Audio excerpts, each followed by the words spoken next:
Assalamualaikum warahmatullahi wabarakatuh. Berjumpa kembali dengan saya Devi Permanasari dalam program Suara Perempuan Muslimah. Menjadi istri atau ibu rumah tangga yang pandai mengelola keuangan atau juga mampu untuk bijak berinvestasi, siapa yang tidak mau? Karena sebenarnya setiap perempuan itu juga harus bisa menjadi sosok penting dalam pengelola keuangan keluarga. Dan saat ini saya sudah bersama Mbak Indriani Widiasari atau dengan Mbak In. Assalamualaikum Mbak In. Waalaikumsalam. Mbak In ini adalah marketing officer di sebuah perusahaan investasi emas fisik. Kita akan ngobrol banyak Mbak tentang berinvestasi emas. Bagaimana Mbak?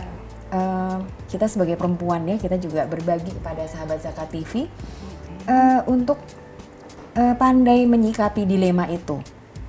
Kalau Mbak In pengalaman pribadinya gimana? Kalau saya pengalaman pribadinya, kebetulan suami saya itu penghasilannya tetap tiap bulannya, jadi mau nggak mau saya harus pintar-pintar membagi. Memposting dananya itu, budgetnya itu. Nah biasanya kita alokasikan ke rekening-rekening yang terpisah. Seperti itu. Jadi rekening bank itu? Ya, rekening bank yang ada akses untuk ATM-nya, atau sebenarnya untuk tabungan pada saat suami menerima gaji, kita otomatis menerima gaji juga. Itu pada awal bulan untuk tabungan kita buang terlebih dahulu, buang tanda kutip, kita masukkan ke dalam bentuk tabungan, ke dalam bentuk deposito atau investasi lainnya, itu bisa seperti itu. Nah di akhir bulan, jadi awal bulan itu kita sisakan untuk biaya kita sehari-hari itu berapa. Jadi paling nggak dengan saldo segini, itu sudah cukup. Dengan kita melihat angka segini, biasanya itu yang akan meredam mata kita, keinginan kita, telinga kita, pendengaran kita akan produk-produk yang membanjiri ke kita. Berarti hal yang harus dilakukan supaya terpenuhnya keseimbangan antara pengeluaran dan pemasukan itu apa sebenarnya Mbak? Maksudnya kita kan tidak bisa menuntut suami atau kita tidak bisa menuntut diri kita sendiri untuk aduh ini kurang berarti besok mesti ditambah deh gitu ya, padahal itu kan pemasukannya tetap gitu ya, tetap, dan itu kita harus terima, kita harus syukuri gitu. Nah berarti sebelum ada beberapa teman yang mereka mengalami seperti itu, akhirnya saya bilang coba dicatat dulu bulan ini benar-benar rutin pengeluarannya itu apa sih yang dikeluarkan. Berarti awal kita mesti disiplin untuk mencatat biasanya kalau boros di akhir atau baru seminggu mau seminggu gajian udah habis gitu kan, mau ada yang bahkan 2 minggu setelah gajian saldonya tinggal sisa 1 juta atau berapa, seperti itu kan. Nah itu yang biasanya akhirnya mereka keteteran kan di belakangnya. Nah berarti untuk itu biasanya tips sederhananya catat dulu selama bulan ini pengeluaran kita apa sih. Nah dari situ akan tercatat mana sih yang ini memang harus dikeluarkan, mana sih ini yang tidak urgent sama sekali, mana sih ini yang memang bisa kita konsumsikan tapi tidak hari ini atau tidak bulan ini tapi mungkin bulan depan atau gimana. Harus kita cicil dulu atau skala prioritas. Ya benar. Nah skala prioritas Mbak, tadi disinggung juga masalah investasi gitu ya, jadi kita selain bisa mencatat, kita juga menyimpan itu dalam tabungan-tabungan gitu ya, kita juga harus ada investasi. Investasi. Tapi begini, yang tadi lama kita obrolkan ini adalah mereka yang pendapatannya tetap. Bagaimana dengan yang pendapatannya tidak tetap? Apakah juga berlaku? Nah, tips sederhananya. Yang pendapatannya tidak tetap itu mereka harus lebih pintar-pintar mengatur uangnya. Seperti itu kan. Tips sederhananya sama? Tips sederhananya itu paling enggak mereka untuk bulanan, biaya harian, untuk makan, untuk biaya sekolah anaknya, itu pengeluaran tetap kan.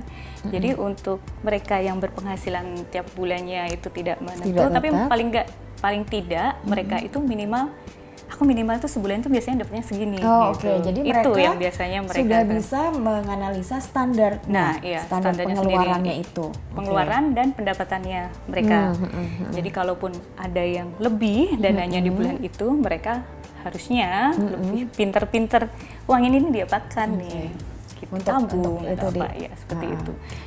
Nah, bicara soal menabung, ya banyak sekali sekarang di umum mereka menawarkan bank-bank gitu ya, menawarkan berbagai produk tabungan dengan segala kemudahan dan fasilitasnya. Tidak hanya bank ya, perusahaan investasi lainnya juga udah mulai banyak. Nah, itu kan membuat masyarakat juga menjadi bingung memilih gitu ya, Mbak.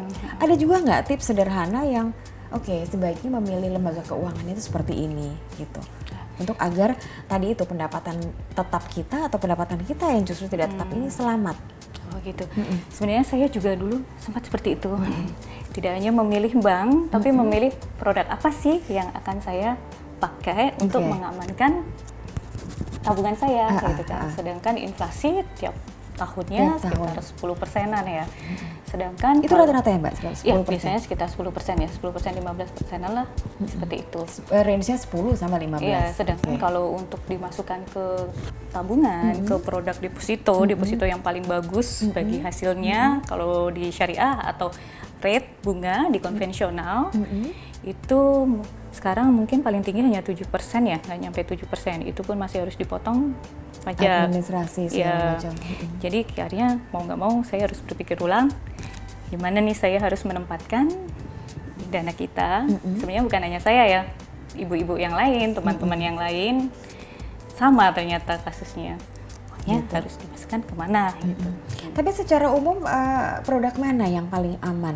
Maksudnya gini, tidak semua orang yang mengerti istilah-istilah keuangan gitu, dan bagi ibu-ibu mungkin agak ribet. Sebenarnya produk mana yang paling aman sesuai dengan hukum investasi ya? High risk, high return, low risk, low return juga. Kalau ibu-ibu yang memang beliau takut untuk uangnya lari kemana, hangus atau apa, paling aman itu memang dimasukkan ke tabungan atau deposito. Tapi ingat, kalau tabungan itu harus ingat juga biaya administrasinya berapa, kepotong nggak antara itu dipertimbangkan ya. Jadi nutup nggak antara bunga atau bagi hasil dari tabungan yang didapat dengan biaya administrasinya. Ya.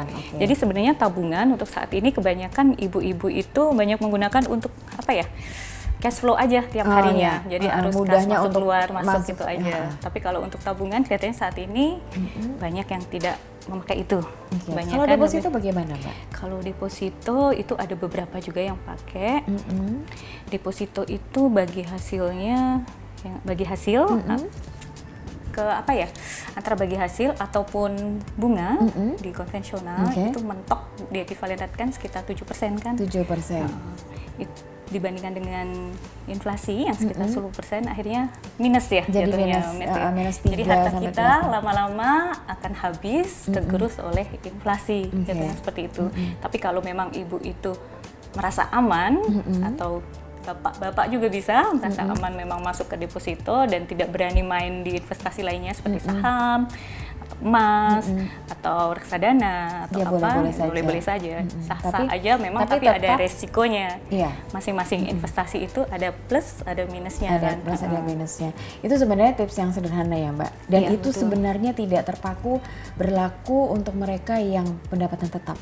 Tapi mereka yang tidak tetap pun sebenarnya juga bisa memanfaatkan itu. Sahabat Zakat TV, sebenarnya untuk mengatur keuangan itu tidak sulit. Dan semuanya juga pasti bisa dilakukan. Baik itu yang mempunyai penghasilan tetap maupun yang tidak tetap. Satu lagi bersama kami di Suara Perempuan Muslimah.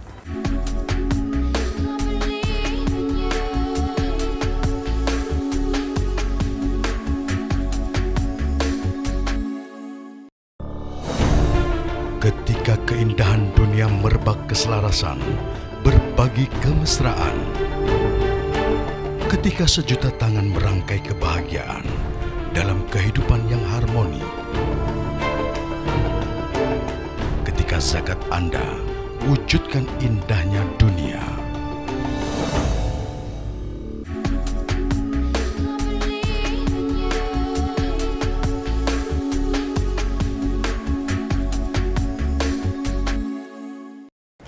Sahabat Zakat TV, tadi kita sudah berbincang banyak hal bagaimana bijaknya kita menyimpan uang kita di bank dengan cara yang paling sederhana. Dan sekarang kita beralih ke soal investasi, Mbak. Tadi di awal Mbak In juga sudah share sedikit tentang investasi. gitu. Bicara soal investasi banyak ya, itu kita ada deposito masih investasi ya Mbak? Itu yang paling konservatif, deposito, properti. Properti itu tanah ya, rumah, tanah jadi dari zaman orang tua kita, zaman dulu itu pasti zaman ya. Dulu sekali. Dan sekarang juga banyak sih orang yang membeli tanah itu untuk investasi. Dan emas, itu dan salah emas, satunya, ya. Gitu ya. Sekarang juga banyak sekali perusahaan asuransi yang tidak hanya melulu menawarkan proteksi, tapi juga ada investasi di dalamnya. Instrumen investasi, salah satunya investasi kan banyak ya. Jadi dari yang konservatif seperti yang properti. Properti itu tanah, ruko dan kawan-kawannya, emas, terus yang deposito itu untuk yang tingkat membutuhkan skill dan membutuhkan pengetahuan yang lebih dari yang tiga ini seperti obligasi, saham, reksadana itu bisa, atau unit link sekarang yang lagi marak ya, reksadana seperti itu. Nah dari semua itu Mbak, sampai tadi ada emas segala macam gitu ya, sampai ada tanah. Itu yang paling baik yang mana? Yang paling bagus yang mana? Sebenarnya untuk masing-masing investasi dari yang banyak tadi saya sebutkan itu masing-masing ada poin plusnya, ada poin minusnya. Jadi, sama dengan tadi pada saat kita menabung itu baiknya di mana? Di tabungan biasa atau deposito? Terus sekarang kita kembalikan juga ke nasabahnya, kita kembalikan juga ke masing-masing kita. Kita menguasainya investasi yang mana? Sebaiknya kita main di investasi yang kita kuasai. Kenapa? Kalau enggak, kita lebih jatuhnya juga bingung sendiri. Jadi tidak nyaman, sementara itu uang kita hangus, dana kita hilang, gitu kan, seperti itu. Jadi sebaiknya untuk investasi kita masuk ke yang kita kuasai, terus kita masukkan tidak hanya ke satu, tapi beberapa investasi untuk mengamankan ya, seperti yang Warren Buffett bilang ya, mungkin udah banyak yang tahu seperti itu kan. Nah Mbak, jadi berarti semuanya sama bagusnya? Mungkin ada poin plus, ada poin minus, ada tergantung. Jadi dikembalikan ke masing-masing kita, prioritas kita itu mau yang mana, seperti itu. Saya tertarik dengan emas sekarang, ya. Ini juga ada hubungannya dengan sahabat Zakat TV, khususnya yang perempuan. Jadi di awal kita juga sudah setuju bahwa kadang ada dilema antara belanja sama mengelola keuangan. Emas pun juga demikian. Kita ada untuk kebutuhan pribadi seperti untuk perhiasan dan itu menarik sekali. Tapi ternyata dari emas juga kita bisa berinvestasi. Apa sih sebenarnya Mbak dari emas itu yang bisa Mbak Iin share informasinya? Emas itu sebenarnya dia nilainya itu tidak akan pernah turun sampai kapanpun ya.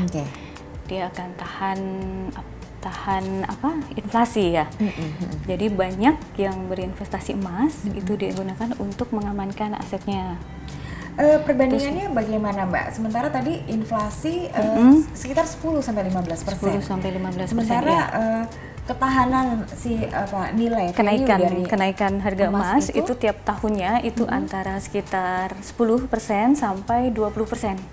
Tapi kalau untuk tahun 2012 ini itu hanya sekitar 12%. Kalau tahun kemarin memang lebih bagus. 2011? Iya, 2011 itu sekitar 19%.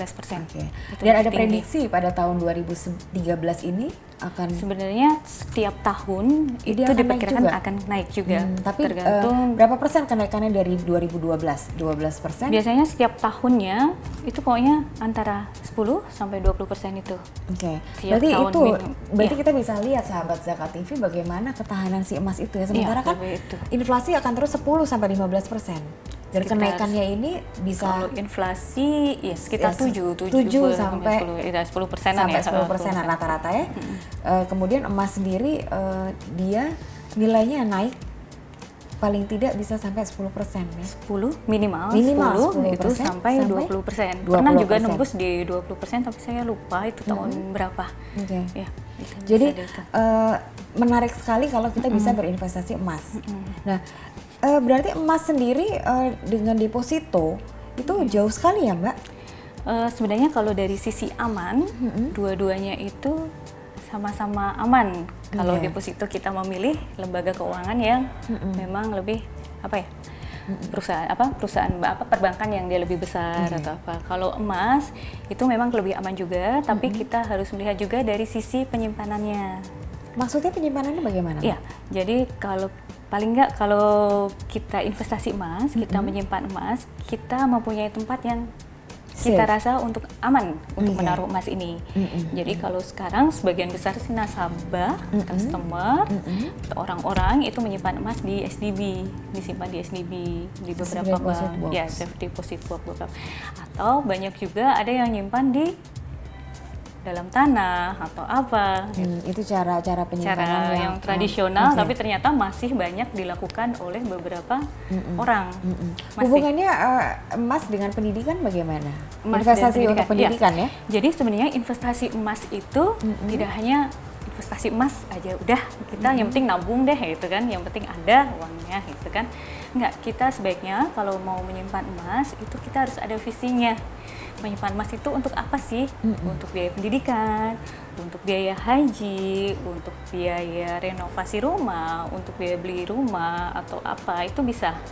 Dan untuk biaya haji kalau dihitung dengan satuan gram, bukan kalau rupiah. Kalau rupiah kan kita sudah tahu tiap tahun itu pasti naik. Ya? Sedangkan kalau dihitung dalam satuan gram emas itu justru per tahunnya itu malah berkurang. Oh, oke. Jadi lebih murah ya, Mbak? Iya, seperti ini mungkin bisa ada hitungannya. Ya? Ini ya, bisa tidak ya? Ada ininya apa namanya? Ada data resminya yang ONH tahun 2005 itu 24 juta. Itu sekitar 170 gram. Di equivalent rate kan itu 170 gram emas. Berarti kalau untuk nabung untuk biaya haji tahun 2005 kita harus menyiapkan 170 gram emas. Dan ternyata setiap tahunnya ini terbukti tahun 2012 itu biaya haji kan sekarang sekitar 34 ya, untuk 2012 34 juta. Itu di equivalent rate kan dengan harga emas sekarang hanya 64 gram. Jatuhnya lebih apa ya? Ya, lebih turun. Lebih turun. Lebih murah. Ternyata ini salah satu poin plus dari kita menyimpan emas seperti itu. Mbak, ini menarik sekali. Kita juga akan berbincang lebih dalam lagi tentang bagaimana investasi emas dan bagaimana mengecek, ya kan? Oh ya, boleh. Karena mungkin sahabat Zakat TV yang perempuan juga, terlebih yang perempuan, ibu-ibu gitu ya, sering ke toko emas. Sering ke toko emas, dan tapi kita juga harus jeli karena sebenarnya semua itu berpulang pada diri kita ya, Mbak, pengamanannya. Terus kebanyakan ibu-ibu mereka lebih suka membeli emas dalam bentuk perhiasan. Padahal pada saat dijual kembali, lossnya lebih banyak. Kenapa? Karena harus dipotong biaya ongkos bikinnya. Biaya ongkos bikin itu pada saat kita beli itu diperhitungkan, tapi pada saat kita jual itu sama sekali tidak masuk. Oke, Mbak, kita simpan dulu informasinya gitu. Kita akan lanjutkan perbincangan menarik kita tentang investasi emas sesaat lagi di Suara Perempuan Muslimah.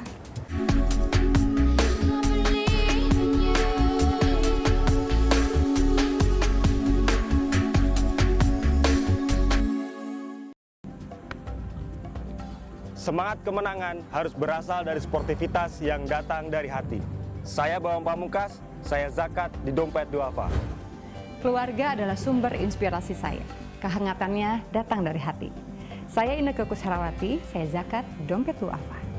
Berbagi memudahkan rezeki, karena datang dari hati. Saya Ipo Santosa, zakat di Dompet Duafa. Dompet Duafa.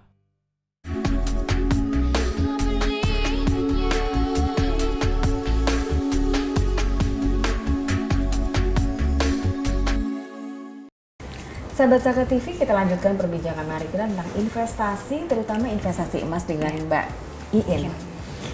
Mbak Iin, kalau kita mendengar emas gitu ya, itu kan seakan-akan aduh itu barang termasuk benda berharga, belum dulu deh beli ini, gitu. Belum dulu deh gitu, kebutuhan banyak gitu. Jadi akhirnya secara tidak sengaja si emas ini terkesampingkan dan akhirnya bisa terlupakan. Nah sebenarnya ini apakah untuk kalangan tertentu saja ya gitu?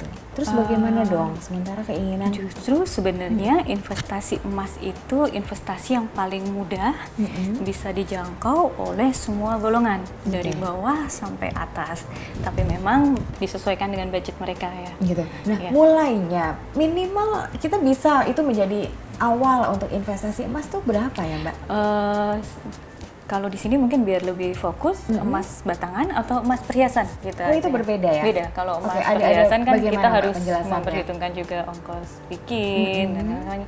Kalau untuk emas batangan itu memang sekarang lagi banyak ya yang berminat untuk berinvestasi ke emas. Tidak hanya dari bapak-bapak, dari nggak hanya ibu-ibu aja, bapak-bapak pun juga. Mereka sekarang sangat berminat dengan emas. Minimalnya berapa, Mbak? Minimalnya sebenarnya kalau di Antam sendiri, jadi emas batangan yang dikeluarkan oleh Antam itu ada dua, main cash sama cash bar, main bar sama cash bar. Kalau main bar itu dia kepingan yang besar, 250 gram sama 1 kilo. Biasanya itu kepingannya cetakannya itu kurang begitu rapi. Tapi memang tetap bersertifikat dan enak juga megangnya, sekilo. Kalau yang cash bar itu kepingannya lebih kecil, sertifikat juga dan lebih rapi cetakannya. Ini seperti itu. Di depan kita ini. Ya. Ini yang cash bar. Ya.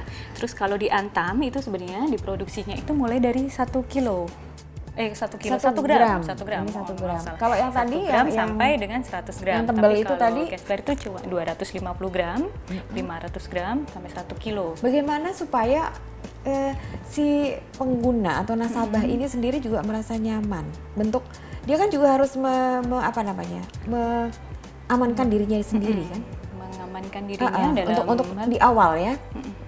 Menghindari dari penipuan atau sertifikat yang pada saat pertama dia beli itu apa aja yang sih harus diperhatikan.